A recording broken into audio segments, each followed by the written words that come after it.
Can you really know the value of a property without a price guide?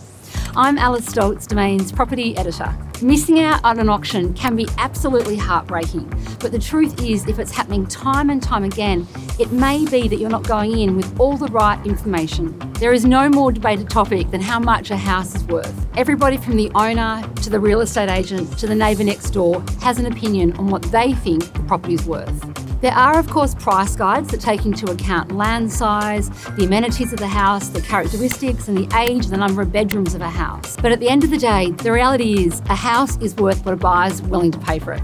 Searching through sold properties on Domain allows you to see what properties have recently sold for. And that can help you determine whether a property is in your budget or not. And of course, just because someone's paid a certain price for a neighbouring property doesn't mean that what you're looking at will go for exactly that. And if nothing else, it gives you full confirmation of just how much the neighbours paid for their place.